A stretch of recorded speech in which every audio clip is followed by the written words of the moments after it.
Жынды ма? Мен жібердім мен запрос. Мен Экран запись жазып отырмын ғой мен. жаза бер, жібергеннен кейін кіріп отқан шығар бағанадан бері. Астына жазып. Сен қазір ғана жіберіп отырсың ғой. Сені кім қабылдады вообще? Астында қайсысын қабылдады мен? Мынаны Арманды қайсы тұра тұршы қазір? Арманды қайсы модер қабылдады? Мен запись істеп отырмын мына жерде. Эфир жүргізіп отқан кезде тұра тұр. Мен эфир жүргізіп отқан кезде модераторлар ешқайсысын ешкімді қабылдаушы болмаңдар. Айналайын, тұра тұршы. Ысқақ тыңда. Мен айта салайын. Тұра тұршы деймін саған. Мен айтып отырмын астында. Жоқ, тыңдасайшы, сен айта бересің. Тұра тұршы, саған сөйлеп отқан жоқпын мен. Мен эфир жүргізіп отқан кезде модератор кім менің атымнан маған айтпай бір адамды қабылдайды, модераторын аламда блокқа тастаймын, кім болса да. Мен мына жерде запись жазып тексеріп отырмын, біреуін қоса саласын аласыңдар да. Тексер. Енді мен тыңда. Бағана сен бір жігітпен сөйлестің ғой, қазір кім еді аты? Бір жігітпен сөйлесіп отырдың ғой.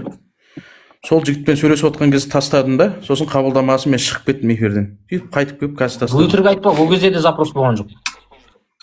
Мынау жынды екен ғой, жібердім деймін. Сендер читтерінен афиш болып кеткенсіңдер. Ысқақ, татауы сонда қорқасың ба? Неғып дірілдей бер. Кешегі? Зачем личный разговор, Ысқақ? Давай одан да тематика көшейік. Анау, зачем ол? Мелочный әңгіме. Сөйлесесің ба, нормально сөйлес. Давай сөйле. Сөйле. Я мелочить етпе, конкретно тематика сөйлесейік. Давай сөйле. Не тақырып болып жатыр жалпы? Жаңа айтып отқан жерде не айтқың келді, соны айт енді. Баяғы сол нені бір кассетаны қайттан не қылып ба? Бір цикл қылып айналдырып жатсың ба? Арман, қарашы, мен саған бірдеңе түсіндірейін, параллельно сөйлемей, былай айтайық. Ислам бойынша дәлелге жүретін ең бірінші Құран, иә? Иә. Құраннан кейін дәлелге жүретін не? Құран, хадис. Хадистер, сахих хадистер екінші дәлелге жүреді ғой? Иә, дәлел ретінде жүреді, Енді екінші дәлелге жүретін дүниені сендер ешқандай соған сәйкес қарсы қоятын дәлел сахих хадистерің болмай тұра, оны қалай жоққа шығарасыңдар? Қай нәрсені жоққа шығарып жатырық? Айшаға байланысты. Айшаға байланысты сен 9 жаста екен дәлелдеп бере аласың ба? Жоқ. Айшаға байланысты бірінші Құран. Құранда Айша туралы жоқ. Қара. Бірінші Құран. Құранда. Давай бүйтейік. Ысқақ, былай келісіп алайық. Мен тыңдашы айта салайын. Мен шартым былай да. Сен 9 жаста екеніне аргументіңді айт, мен 19 жас екен аргументімді айтамын. Егер тыңдай алсаң. Жақсы. Яғни бұл жерде карта ойыны сияқты даманы алтылық баспайтыны сияқты сенде сәйкес дәлел алып келесің, либо одан жоғары тұратын дәлел әкелуің керек, солай ма? Жоқ, мен 19 жаста екеніне конкретно дәлел әкеліп келемін. Енді қара, дәлелдердің тоқта. Сен маған мына нәрсені қара. Арман, жоқ, тыңдасай. Маған айналдырып келіп тек бір нәрсемен ғана ана 9 жаста Бухари деген хадис бар деп басқа ешқандай бір тарихи факт немесе ислам ғалымдарын әкеле алмасаң, онда сен мат жеңілдің. Арман. Жарай ма? Арман. Келісіп қой. Арман, қара. Жоқ, келісіп па? Келіспедік ба? Жоқ, келіспейміз. Онда жеңілдің сен. Жоқ, келіспейміз. Себебі... Жоқ, жеңілдің сен автоматом. Сен сөз бер. Жоқ, жеңілдің. Болды ғой. Сөз бер. Бухаридегі 9 жас дегеннен басқа тұшымды математикалық есеппен дәлел әкелесің ба, жоқ па? Арман, сөз бер. Жоқ, тыңдашы, мен айтып алайын. Сен тыңдашы, мен айтып алайын. Мен сені сөзіңді бөлмей тыңдап отырмын. Маған сөйлетесің бе, сөйлетпейсің бе? Микрофон жаппа. Мен саған айтам, Бухаридің 9 жас дегеннен басқа нақты рационалды түрде есептеп... Енді қара, Арман, сөйлетесің бе, сөйлетпейсің бе? Әкеле аласың ба, жоқ па, нақты айтшы. Сөйлетесің бе, жоқ па? Әкеле аласың ба, жоқ па? Арман. Жоқ, әкеле аласың ба, жоқ па? Нақты, я или жоқ? Былай істейікші, бір 2-3 сұрақтан қойып, 2-3 сұрақпен сөйлесейік. Жоқ, я айтшы, келісесің ба, жоқ па? Я или жоқ, болды. Арман деймін. Жоқ, неғып қашып отырсың? Негізі сен ешқайда алып шығамайтынын сезіп отырсың ғой? Жоқ, неге қашып отырсың? Жоқ, ешқайда. Жоқ, неге қашып отырсың, айтсайшы. Сен ештеңені мен сенің айтқан неңе келіспеймін. Сенің келісуің, келіспеуің маңызды емес. Өйткені, енді мен саған не үшін келіспейтінін түсіндірем. Тыңда. Мен сенімен келіспейтін себебім, ислам дінінде сен білетіндей, бірінші Құран жүретін болса дәлелге, ешқандай да басқа Құранға қайшы келетін дәлелдер енді қара. Құранда бар нәрсе. Бөлме сөзімді. Тоқта. Сенің қателігің мынау енді. Айша анамыздың жасы Сосын кіресің. Мынандай нәрсе. Егер Құранда бір дерек келетін болса, Құранда келген нәрсені ешқандай хадис жоққа шығара алмайды. Егер сен Құрандағы дүниені қате қылам десең, өйткені Құранның күші хадистен жоғары. Сондықтан да хадис арқылы Құранды жоққа шығаруға болмайды. Бұл бір. Екінші күші жағынан сахих хадис тұрады. Сахих хадисте берілген нәрсені сен либо басқа сахих хадиспен жоққа шығарасың. Сен оны одан дәлелдік деңгейі төмен тұратын деректермен шығарып тастай алмайсың жоққа. Және осыны мойындамайтын болсаң, сен мойындамаймын деп айт. Былай деп, мен сен қазір қосам, сен былай деп айтасың. Сахих хадисті сирадағы деректермен жоққа шығаруға болады деп айтсаң, онда осы методикаңды бәріне қолдануына болады. Демек, сахих хадистен төмен тұратын, дәлелдік дәрежесі төмен тұратын заттармен сахих хадистерді жоққа шығарып тастау болатын болса, онда сахих хадистерді қолданып, Құранды да жоққа шығаруға болады деген сөз. Егер дәлелдердің дәрежесі болмайтын болса, дәлелдердің дәрежесі болатын болса, сен сахих хадисті жоққа шығару үшін сондай сахих хадис әкелесің. Сахих хадистан төменгі дәлелдерің оны жоққа шығаруға қабылданбайды.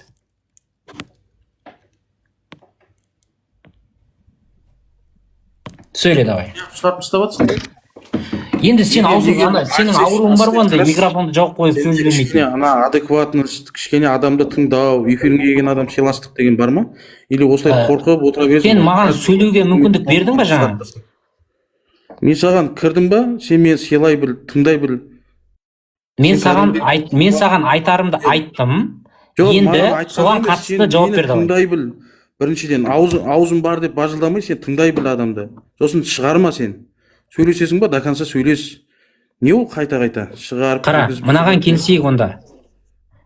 Мынаған келсейік. Мен тоқтай тұр, айтарым бар деген кезде сен аузыңды жаба тұрасың. Тоқтай тұр, аузыңды жабасың емес. Тоқтай тұр, менің айтарым бар деп сен менен сұрайсың рұқсат. Сосын мен саған рұқсат беремін. Сен сонда тоқтамай сөйлеп отыра берсең, мен ештеңе айта алмаймын ғой. Жоқ, бірінші мен айтып бітірем. Содан соң мен айтып бітіргеннен кейін сен айтасың. Онда жақсы. Онда мен бастаймын. Былай істей, қара. Қара, 1 минуттан аламыз, мен бастаймын. Бітіре салайын, шартым қара. 1 минуттан аламыз, мен бастаймын. Жоқ, тыңдашы, мен айта салайын. 10 секунд. Тыңдайсыз? 10 секунд кетті. Кеттік, былай. Сен дәлеліңді алып келіп айтасың. Ол уақытпен ешқандай не болмайды, ограждение. Енді 1 сағат сөйлеп кетпейміз. Енді ары кетсе максимум 4-5 минут. Сол уақыттың ішінде мен бітірсем, сосын тоқтадым, болдым деген кезде сен жалғастырасың. И сен тоқтаған кезде мен жалғастырамын. Бірақ бір-біріміздің сөзімізді бөлмейміз. Жарай ма? Болды. Менің бірінші сұрағым, дәлелдік дәрежесі төмен ақпаратпен, яғни сахих хадиспен Құранды, сахих хадистерді басқа сира ақпараттарымен жоққа шығаруға бола ма, болмай ма? Дәлелдік дәреже деген исламда бар ма, немесе ол ұсталынбай ма? Осыған жауап бер.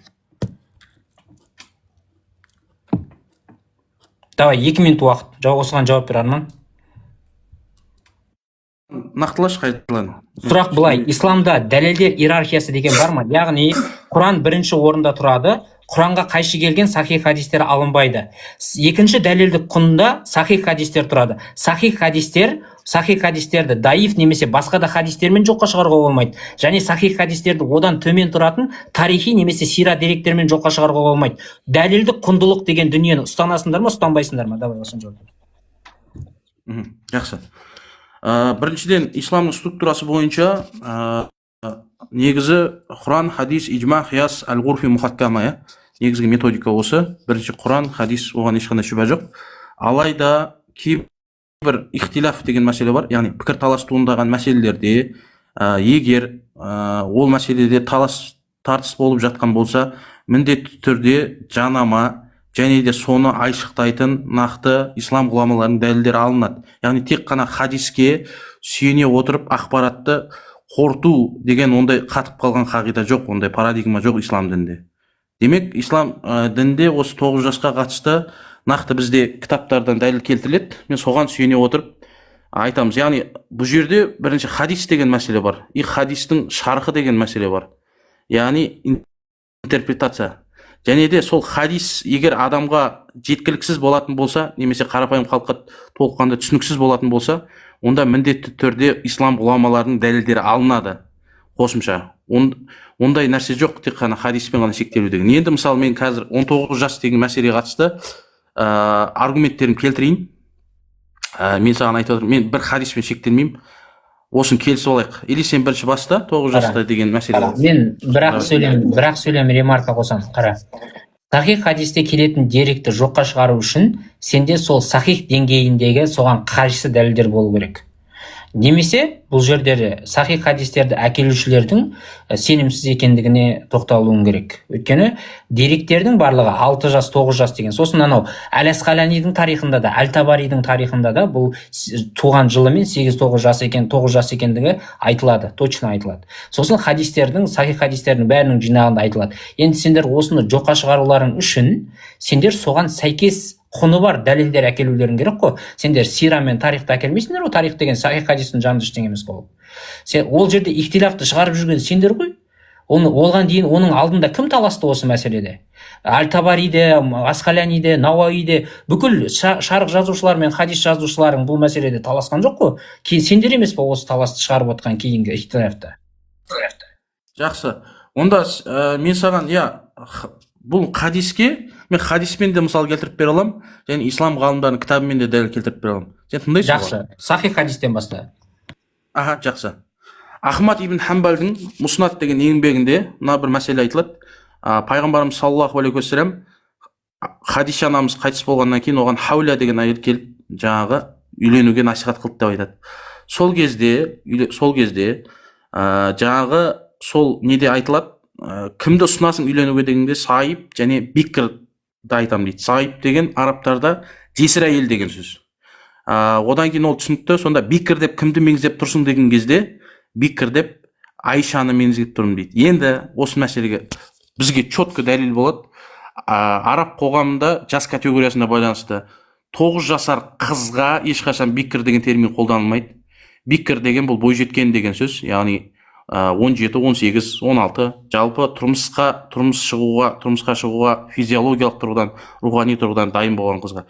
Демек, сол Ахмад ибн Хамбалдың Муснат хадистер жинағына біз сүйене отырып нақты айта аламыз. 9 жас дегеннің қисынсыз екені. Бұл бірінші факт. Енді бөліп қарастырсақ бола ма? Нені бөліп қарастырсақ? Бикріңді. Қазір екінші хадисіңе деген нәрсені сен Бикр деген сен айтып өткендей Бикр деген, мен сұрай салайыншы, сен айтып өткендей Бикр деген бойжеткен қызды білдіре ма, жоқ әлде ол тұрмысқа шықпаған пәк қыз дегенді білдіре ма? Тұрмысқа шықпаған пәк деген қызды білдіреді, бірақ яғни 9 жасар қызға Бикр деген сай келмейді. Бірақ Бикр деген 9 жасар қызға арабтар, мен қара, сен айтқанын тексеріп отырмын. Сен айтқанын тексеріп отырмын. Мен айта салайыншы, мен сөз беріп жатырмын ғой саған. Тыңдасайсың, мен бір сөйлемді аяқтайыншы, сөз берсең. Айналайын, тілдік тұрғыдан, тұра тұр деймін, тілдік тұрғыдан ол Бикр деген сөз. Мен тыңдасайшы. Бикр деген, тоқта, маған нақты жауап берші сұрағыма. Тоқта, Бикр деген 9 жасар қызға қолданыла ма, жоқ па? Жоқ. Қолданылады. Сен секірме. Енді дәлел алып келенді дәлелді. Осы жерде құладың сен. Сенің айтқаныңды. Тоқта. Енді 9 жасар қызға қолданылатын дәлелдеп бер енді Бикр деген. Дәлелдеп беремін, қара. Мен мына жерде сен айтып отқан кезде ChatGPT-ді аштым да, сен айтқанын тексере салдым. Бикр араб тіліндегі сөз, оның негізгі мағынасы ешқашан тұрмыс құрмаған, жыныстық қатынаста болмаған, яғни пәк қыз, virgin дегенді білдіреді дейді. Араб тілінде Бикр сөзі тұрмысқа шықпаған, жыныстық қатынаста болмаған қызға қолданылады. Бұл жерде жас нақты шектелмейді, яғни сөздің мағынасы жыныстық тәжірибенің болмауына байланысты. Так, енді былай дейді. Бикр тұрмыс құрмаған әйел дейді. 9 жасар қызға қолдануға бола ма деп сұрағанда, тілдік тұрғыдан қолданылуы мүмкін. Өйткені Бикр сөзі тек пәктік күйін білдіреді. Жасқа байланысты шектеу жоқ дейді.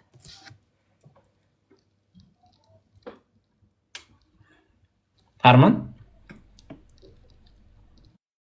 Енді мені тыңдайсың ба? Айт. Енді сөзді бөлмейтін да.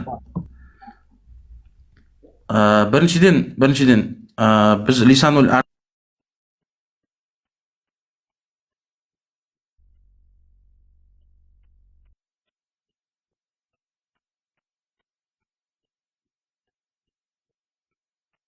Сен дауысың естілмей қалды бізге. Дауысың естілмей қалды. Естіліп жатыр ма? Ол естіліп жатыр ма? Енді ғана естілді. Иә. Лисанул араптан келеді. Нақты бикр деген бұл термин. Бұл жалпы ешқашан тұрмыс құрмаған, немесе үйленбеген әйел, немесе бұрын болмаған алғашқы деген мағынаны білдіреді. Оның этимологиясы. Яғни бикр ешқандай еркекпен байланыс құрмаған. Тілдік тұрғыдан, тарихи тұрғыдан, яғни араб әдебиетінде де қолданылады. Яғни статус сондай. Енді осы жерде біз мысалы мынадай бір дәлелге келтірейік. Енді бикр деген жалпы бойжеткен қызға да байланысты қолданылады. Ал енді арабтарда тұрмысқа шықпаған қызды, немесе ойын баласы деп айтайық. Енді 9 жасар қыз ойын баласы болады ғой. Ондай қыздарға мысалы жария деген секілді сөздерді қолданады. Ал бикр деген статус ол бойжеткен, яғни жастық тұрғыдан ол жаңағы сен хадисте алып келгендей ойын баласы немесе жаңағы жас қыз деген мағынадан гөрі ол одан гөрі жоғарғы статуста болып саналады негізі. Енді Арман өтірік айтып тұрсың ғой. Сенің айтып отқан хадисіңнің контекстінде де біреуі ажырасқан, екіншісі пәк қыз деп айтылып тұр ғой. Неге бұрмалайсың? Сайып деген ажырасқан ба не? Не қуып отырсың? Сайып деген сен өзің айттың ба ажырасқан деп? Мен саған ажырасқан деген. Кешір, ажырасқан деп тұр ғой, жесір деп. Жесір кешір. Енді қара, жесір мен біреуі жесір, екіншісі пәк қыз деп тұр ғой. Сайып деген ажырасқан ба не? Шатасып кеттім, жесір. Енді сон шатаспа сен. Енді контекстте алған кезде бір қыз жесір, екіншісі пәк қыз деп айтып тұр ғой ол жерде. Әйтпесе сен сияқты сен айтқандай жасын айтатын болса, егер жасын айтатын болса, бір қыз егде жас, біреуі бір вариант егде жастағы әйел, екіншісі вариант бой жеткен деп басқа сөзбен айтатын еді. Бұл жерде екеуінің статусын айтып тұр. Біреуі жаңағыдай жесір, екіншісі пәк. Ал бұл жерде мен саған лисанул арабты да қарап отырмын. Бұл жерде жаңа бой жеткен деген мағына жоқ, жыныстық қатынас болмаған пәк қыз және жалпы бірінші деген мағына беріп тұр. Сен неге бұрмалайсың? Ысқақжан, тыңда. Енді осы жерде сен қателесің. Мен тыңда. Арабтар 9 жасар қызға қолданылатын мысалы сөздерді айтайын. Арабтар 9 жасар қыздарға негізі қолданылатын терминдер жария, яғни жас қыз деген сөз, сабия, кішкентай қыз бала, тифля, кішкентай қыз деген сөз қолданады. Ал бикр деген тұрмыс құрмаған қыз.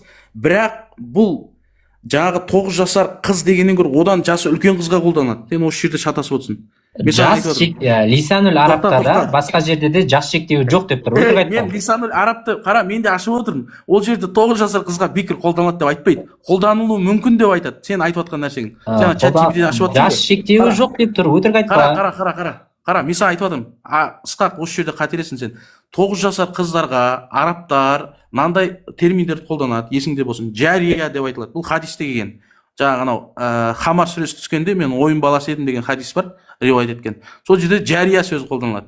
Сосын сабия, яғни бала қыз, әлі өспеген қыз деген ол. Сосын тифля деген қолданылады. Бірақ бикр деген сөз қолданылмайды 9 жасар қызға. Сен өтірік айтпасайшы олай. Ысқақ. Арман, шындықты мойындай білсейші. Арман, пайғамбардың егер 19 жас болатын болса, пайғамбарда басқа бойжеткен қызбен үйленгені болды ма өмірінде? Көбінесе, енді оның қателеспесем 11 әйел болды деп айтады, бірақ көбінесе ол жесір әйелдерді алды ғой. Жоқ, ішінде Айшадан басқа, егер бикр деген бойжеткен болса, Айшадан басқа бойжеткен қыз болды ма? Айшадан басқа? Несін? Бойжеткен қыз болды ма, примерно 19-18 жаста әйел болды ма? Басқа. Так, Хадиша бар. Негізі қазір Айшадан басқа бойжеткен қыз скорее всего болмады ау. Мен қазір көру керек қазір. Соны қарап көрейікші біз. Иә. Қазір қарайық. Әйелдердің жасы қаншада болды? Көбінесе негізі жасы үлкен болған ғой. Так. Айша Зайнап, ол да жас болған жоқ. Так, Зайнап бин Жахш. Так. Хафса Умаршы, Хафса 18-20 жас шамасында болған дейді. Хафсаны қарашы, Хафса. Хадиша бин Хуайлид 40 жаста болған. Так. Сафия бин Хувайды бар, Шафия. Қазір мен қазір сира бойынша, мен өзім оқыған бойынша келатырмын ғой қазір, тұрады есіме түсіріп жатырмын. Тұрады. Қателеспесем, сосын Сауда бин Зама, ол енді ол 40-50 примерно. Ол бекір болмаған, точно. Ол сайып болған. Хапса жесір болған. Енді Хапса енді бекір болмайды ғой. Өйткені ол жесір. Жасы қаншада? Жоқ, жасы қаншада? Сен жасы туралы айтып отырсың ғой. Жасы 19-20. 19-20. Демек, Айшаның жасында болған, иә? Иә. Енді қара, онда ол... Бірақ тоқта ысқақ келсесің, тұра. Бекір жасқа, тоқта, енді осы жерде сұраймыз сенен, тоқта. Бекір сонымен жасқа қолданыла ма, әлде тұрмысқа шықпаған дегенге қолданыла ма? Мойындайсың ғой Хапсаға. Бекір жасқа қолданыла ма, әлде тұрмысқа шықпаған дегенге қолданыла ма? Бекір оның статусына, тұрмысқа шықпағанына да, и жасына да... тоқта, біреуінде тұрса жасына қолданылмайды екен ол. Жоқ, енді қарасай, Хапса ол 18-19-да болса да, ол жесір күйеуі айтсын. Оны жасына қолданбайды екен онда. Кім айтты жасына қолданбайды деп? Өйткені мен қара, онда мен саған мынаны айтам. Онда мен саған мынаны айтам. Бір сөз, тоқта, сен қателесіп жатсың. Бір сөз бірнеше мағына білдіру керек. Бір нәрсе ғана айта салайын, Арман. Сосын сен сөйлейсің. Жарайды, давай. Қара, былай дейді, қара. Пайғамбардан жеткен сахих хадис бар, Бухариде былай дейді. Алла елшісі менімен 6 жасында үйленді, 9 жасында бірге тұрды. Ол менен басқа ешбір бикірге үйленбеді деп айтқан. Яғни менен басқа ешбір пәк қызға үйленбеді деп айтқан. Егер ешбір бикір дегеннің мағынасы сен айтқандай жасқа қатысты болатын болса, онда ол бағанағы Сафияларға да үйленбеген болу керек еді. Давай сөйле.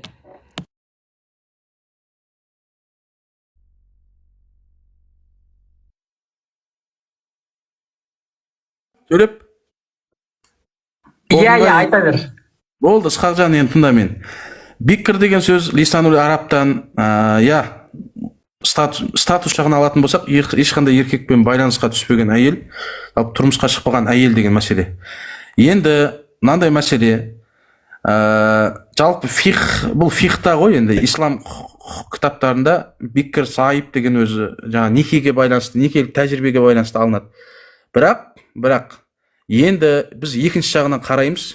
Егер біз жастық тұрғыдан алып салыстыратын болсақ, рационалды түрде, онда бикір деген сөзді біз 9 жасар қызға қолдана алмаймыз. Бұл жердегі біздің басты приоритет, акцент осы 9 жаста болып тұр да.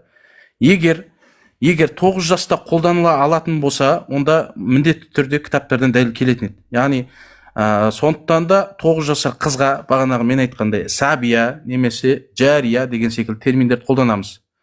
Сол үшін де бұл жерде нақты біз ақпарат түсініп алуымыз керек.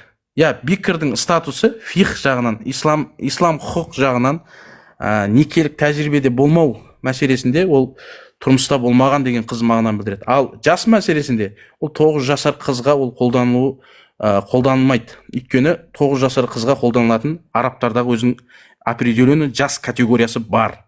Ол бағанағы мен айтқан жария немесе сәбия сөздері. Енді былай жасайық. Сен бағанағы өзіңнің басты аргументіңді айтып ал, мен сен сөзіңді бөлмеймін. И сосын мен өзімнің енді бірінші хадисті алып келдім ғой. Енді хадистен кейін мен сүйенетін кітаптардағы, ислам ғұламаларының кітаптардағы мен дәлелдерді айтамын. Бұл жерде маңыздысы сенің қабылдамауың емес, маңыздысы менің ақиқатқа қалай сүйенетінім и менің методым қалай, и мен қалай қабылдадым. Мәселе сода.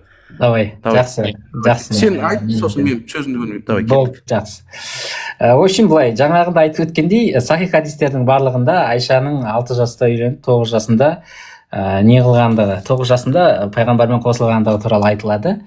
Сосын жаңағында айтып өткен хадистегі сияқты бикір деген сөзді тек қана тұрмысқа шықпаған, жыныстық қатынаста болмаған деген мағынада ғана қолданылады. Сол үшін ол хадис жарамайды. Себебі бағанағы басқа да қыздарға қатысты болған кезде ол тек статус жағынан қолданылады. Өйткені хадистерде Айша өзі айтады, менен басқа пайғамбарда бикір болған жоқ дейді. Яғни менен басқа ол пәк қызға тұрмысқа шыққан жоқ дейді. Оны жаңағы марқұм Бауыржан Әлиұлы да өзінің несінде лафызында айтады, сөйтіп айтады. Ал бағанағы басқа да хадистерді бұл жерде келтіре алмайды. Бикір деген ол келмейді, және араб тілінде мына жерде сұрасаңыздар, искусственный интеллектін айтты, ол жасқа қатысы жоқ бикір деген. Ол тек қана пәк қыздығына қолданады. Ал Айшаның пәк болғанын оны былай да былай бәрі біледі. Сосын да сол үшін енді басқа да осындай жанама жаңағыдай үтіктемейтін тікелей 6 жас емес 9 жас емес дегенге қарсы бір сахих сондай бір дәлелдерің болса, пожалуйста. Енді оған мықты тарихшылардан әкелсеңдер де сендер бұрмалап үтіктеп қана әкеле аласыңдар. Ал тікелей мәтіндегі барлық хадистерде не деп айтылады? Ол 6 жасында тұрмысқа шықты және 9 жасында соған үйленді деп жаңағы бәрінде айтылады. Анау Әсқалани Науаи деген шарх жазған адам да оны растайды. Әсқалани мен Әл-Табари да өз тарихтарында соны айтып кетеді.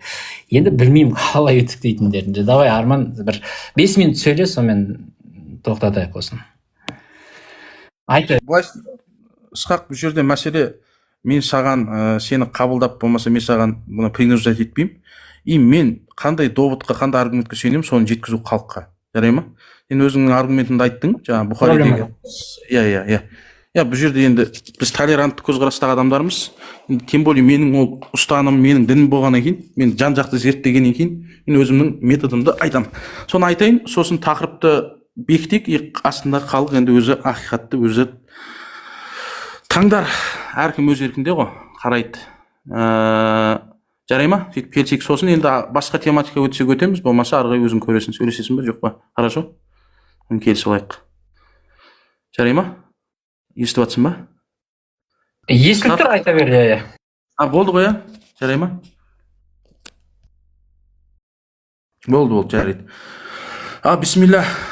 Тәуәккәлту ла хаула ва ла қувата илля билля.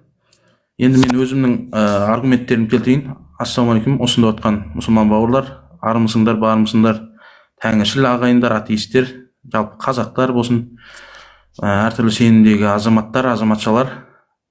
Енді мен Айша анамыздың не үшін 9 жаста емес 19 жас деген аргументті ұстанатынымды айтып берейін. Біріншіден келтірген жаңағы Ахмад ибн Хамбалдың мұснады. Одан бөлек тағы бір керемет бір дәлел келтірейін. Мынау жалпы білесіздер, біздің Айша анамызға қатысты бірінші мен дәлелді сүйенетінім Асма бин Абу Бәкір деген әпкесі болған, Айша анамыздың. Және сол мына Ибн Манданың Марифату Сахаба еңбектерінде, Хакимнің Мустадрак деген кітабында, және де Имам Науаидің Тағзибул Асма деген кітабында Асманың жасы 15-те болғандығы жайлы айтылады, 610 жылы және 595 жылы туылғандығы айтылады. Және Асманың жасы Айша анамыздан 10 жасқа үлкен болғандығы айтылады. Енді бірінші біз сүйенетініміз осы кітап. Енді біз қарапайым бұл жерде математикалық есеп 595-ке 10-ды қосамыз, яғни 605 жылы туылды деп аламыз. Ары қарай Айша анамыз мына бір хадисті риуаят етеді. Жаңағы мен Меккеде ойнап жүрген қыз кезімде Хамар сүресінің 46-шы аяты түсті деген. Жаңағы ол әр сағат өте ауыр, тым ащы, қайта тірілген деген. Сонда ғалымдарымыз бұл хадисті риуаят еткен кезде Айша анамыз шамамен пайғамбарлықтың 4-ші жылы болды деп айтады. Яғни 614 жылы. Шамамен есептейміз, 614-тен 605 жазайтамыз. 9, демек 9 жасында шамамен риуаят етті. Бұл енді айды 2-ке бөлу оқиғасы болған жылы Меккедегі. Ары қарай кетеміз. Енді бұл хадисте жария сөз қолданылған. Лисанул арабты ашып қарасаңыз Ибн Манзурдың, жалпы ислам ғалымдарына қарасаңыздар, жария деген сөз 7-11 жасар қыздарға қолданылады. Демек, автоматом атпадайды бұл сұрақ жаңағы. Мен бұл кезде тұрмысқа шықпаған едім. Ары қарай хижрет уақыты басталады. Пайғамбарымыз саллаллаху алейхи вассалам Меккеден Мединеге қоныс аударады. 622 жылы. Сөйтеді де сол жылы Бәдір шайқасы болады. Содан соң 8 айдан соң тұрмысқа шықты деп келеді. Ғалымдардың еңбегінде бұл шамамен 624 жыл. Енді біз есептейміз. 595-ке 10-ды қосамыз 605. 622-ден 605 азайтамыз.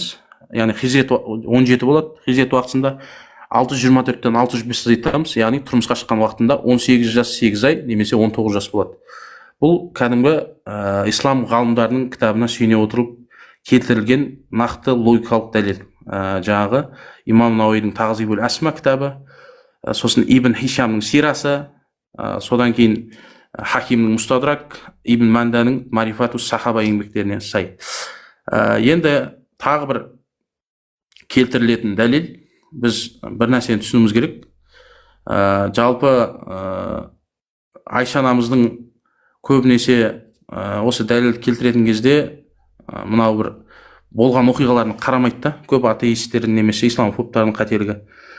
Мысалы, мынандай бір оқиға келеді, егер оқыған зерттеген болса осы жердегі отырған адамдар, мынау сахаба Анастың бір еңбегі бар, естелігі бар. Сол естелігінде айтады, біз теректің астына жете бергенімізде артымыздан бір кісі қуып жетті дейді. Бұл имам Муслимнің Китабул Джихад ва Сияр несінде келеді, хадисінде келеді.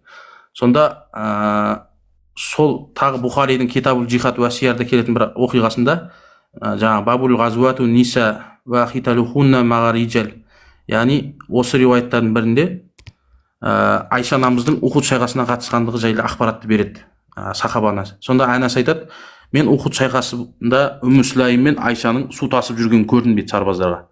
Бұл милади жыл санау бойынша 625 жылдың 23 наурызында болған. Енді есептейміз, 610 жылы пайғамбарлық келген кезде Айша анамыз 5 жаста болды десек, Ухуд шайқасында шамамен 19-20 жаста болды. Ал ол кезде бұл тұрмысқа шығып қойған кезеңі.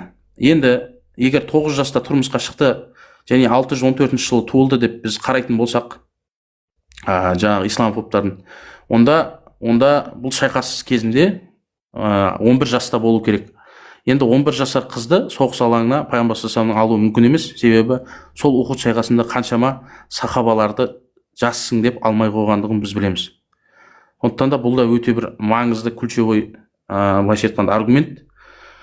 Одан бөлек тағы келтірілетін бір дәлел, былайша айтқанда мынау Ибн Хаджар әл-Асқаланидің дерегінде бағана мен айтқандай Асманың жас Айшадан үлкендігі және хижреттен 27 жыл бұрын туылғандығы жайлы айтады Ибн Хаджар әл-Асқалани. Демек біз осыдан ақ есептейміз, Асма пайғамбарлық берілгенге дейін алғашқы Иқра сүресі түскенге дейін 14 жыл қалған кезде туылған деп айтылады, және хижреттің 73 жылы туылған, қайтыс болған деп айтылады. Сонда осыдан есептейміз, 100-ден 73-ті айтам 27, яғни хижретке дейін 27 жылда туылды деген сөз.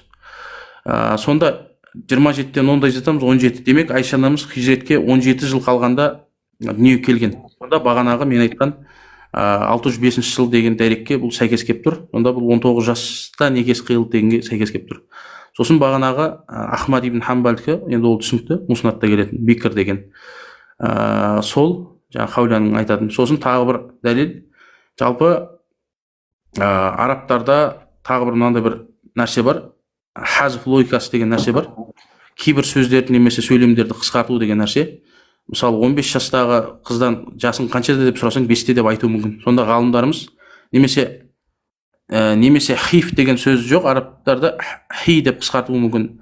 Болмаса истиғаза деп қысқартуы мүмкін, аузубиллахи минаш шайтанир раджим деген. Болмаса басмәлә деп қысқартуы мүмкін деген сияқты. Сол секілді арабтарда жасты қысқарту айту деген логика бар, оны хазф логика дейді. Сонда ғалымдарымыз осы хазф логикасына сай 9 жаста тұрмысқа шықты дегенде сол 19 жасты қысқартып айтқан болуы мүмкін деп те айтады. Демек, жалпы біздің сүйенетін аргументтеріміз осы. Бұл жерде бір ғана ислам тарихынан еңбек емес, жалпы хадистен де бағана айттым, Муснадтан, имам Науидің кітабынан да келтірдік, Ибн Хишамның сирасынан да келтірдік. Былайша айтқанда полноценный, укомплектованный дәлел. Ал енді оны ысқақ қабылдай ма, қабылдамай, енді оның өз еркі. Жалпы мен айтарым осы. Мен осы аргументтерге сүйеніп 19 жас деп санаймын. Жақсы. Енді қара, әңгіменің қорытындысы ретінде мынандай әңгіме. Сендер осы Айшаны 6 жас, 9 жас дегенді айтып жүрген адамдарды исламның жауы немесе исламофоб деп айтуды қоюларың керек, немесе жалақор деп айтуды қоюларың керек. Өйткені олар ешқандай жала жауып отқан жоқ, олар сендердің ең сенімді дерек көздерінде бар нәрсені соны айтып отыр. Осы мәселеде біз келісуіміз керек. Оларды сендер жалақор, исламофоб деп айтпаңдар. Олар қай жерде сендердің сахих хадистерінде не кеп тұр, сол деректі олар айтып отыр. Осыған келсек. Енді мен бұл деректі айтатындардың барлығын жалақор немесе мұнафиқ деп айтпаймын. Бірақ жалпылама бұл хадисті немесе бұл деректерді көбінесе исламофобтардың қолданатыны рас, мұсылмандарға жаңағы қарсы. Сондықтан да, бұл дәлелге сүйеніп айтқысы келетінде проблема жоқ, бисмилля. Бірақ менің өзімнің сүйенетін нәрсем, жалпы былай ойлаймын да, бір мәселеге қатысты жан-жақты дәлел алып келген дұрыс деп санаймын да. Яғни оған логикалық, рационалды, тарихи деген сияқты фактілер. Сондықтан да ол менің өзім жеке көзқарасым. Негізі асылында бір ихтиляф дейміз ғой, бір талас тартыс мәселеде тек хадиспен ғана шектелмейді негізі. Исламның усулі бойынша тек сонымен ғана шектелу деген ондай ереже жоқ та исламда. Оған бірнеше дәлелдер қаралады міндетті түрде ғалымдардың кітаптардан деген сияқты. Жалпы сол. Жақсы, рахмет Арман, алғыс саған. Қазір мен кім Райхан тұра тұр, мен қазір мына жерде нелерді қарайын. Мен модераторларым 30 модератор болып кеттім менде ше. 30 модератордың қаншауын кімдер модератор бар екенін таппай жатырмын да. 30 модератор болып кеткен. 30 модераторды қазір бір адамдарды қысқарту керек болып тұр.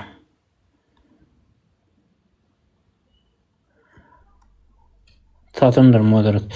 Кім Құрбанбаев сөйлей тұрсын, пока қазір мен модераторлардың списігін қарап алайын. Арман саваның көтін айырып жіберді ғой, былай айтқанда, жалпы тілмен айтқанда, қалайсыңдар? 20 жасар қыздың қуыршақ ойнап отқанын қалай түсіндіреді екен? Сахих хадис жоққа шығарып отыр. Жалпы үтіктеуден, конечно, базар жоқ. Біріншіден жаңағы бипол деді ма, не деді? Не сөз еді? Есіме түсір жөнінде.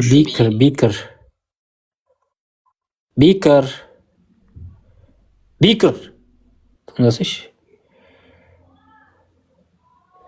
Дауыс естілмей қалды. Так.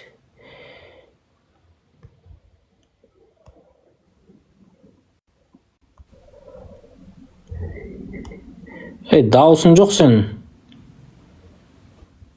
Микрофон жауып тұр.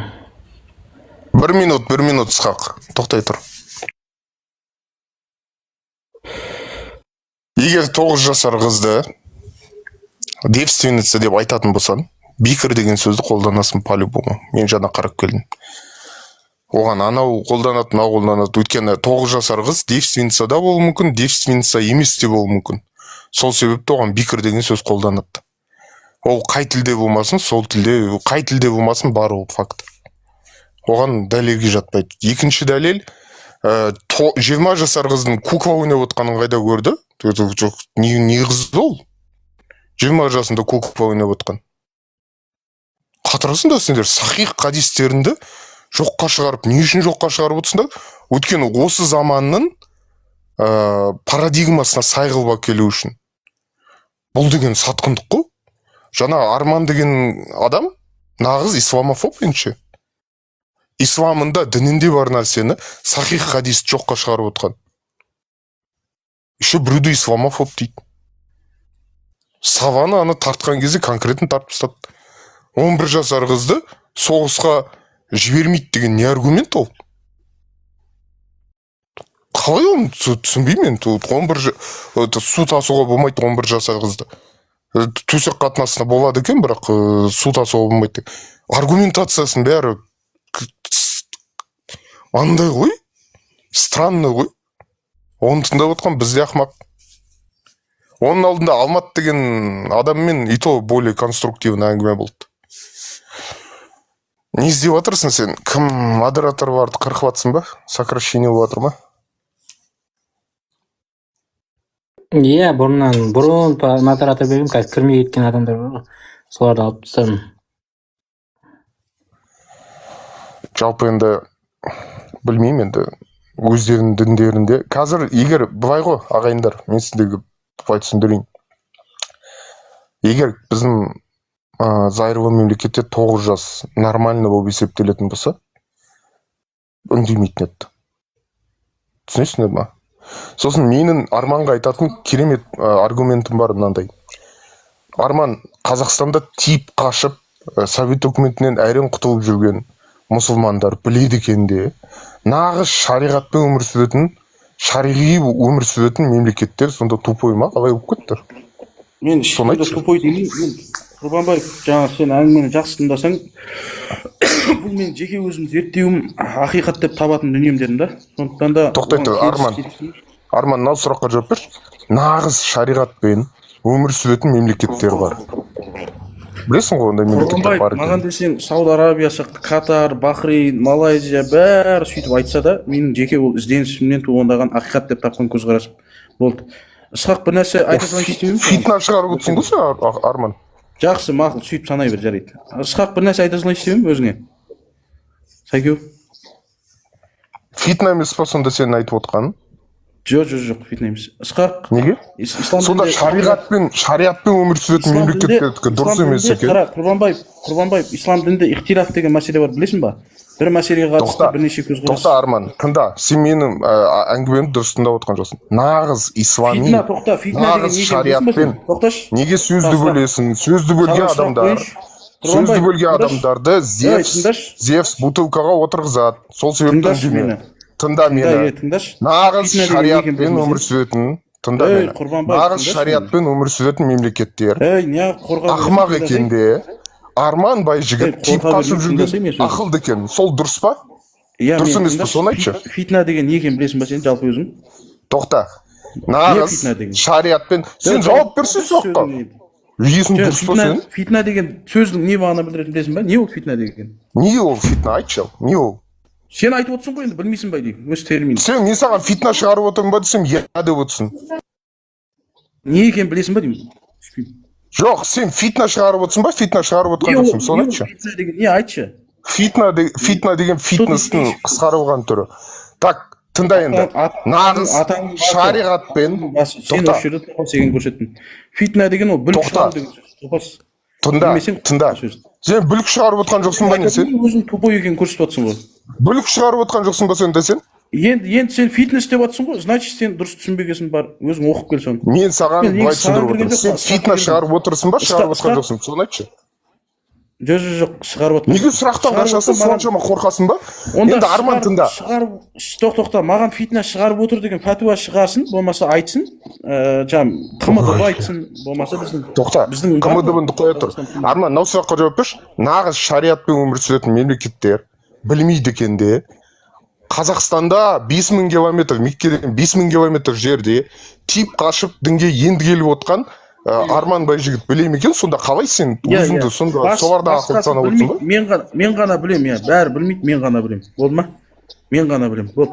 Ысқақ, естіп отырсың ба? Сонда қалай сен шынымен соған сенесің ба? Сонда шынымен шариғатпен өмір сүріп, өзінің өмірін шариғатқа. Болды, қара, тыңда, олар білмейді, мен білем, болды ма? Неге? Енді қара, Ысқақ, сол. Өйткені мен сондай. Значит, сен фитна шығарып отырсың. Қазір татыр. Білмейді, сөйлесіп Ысқақ. Қазір татыр. Жеке өзің айта салайшы бір нәрсе. 1 секунд. Болды. Айта бер. Мен Құрбанбаев болсын.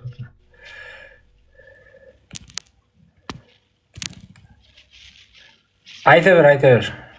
Жоқ, жеке өзіңе ғана айта салайшы деген ғой, мен сөзің бөлмеймін ғой. Екеуміз бірге отырып сөйлесіп тұрайықшы. Бір-ақ мәселеде. Айта бер. Осы эфирдің записін саласың ғой ютубқа, иә? Иә. Ешқандай қырықпай, иә? Болды. Сол, алғыс, рахмет. Так. Музыкальная пауза, достар. Музыкальная пауза.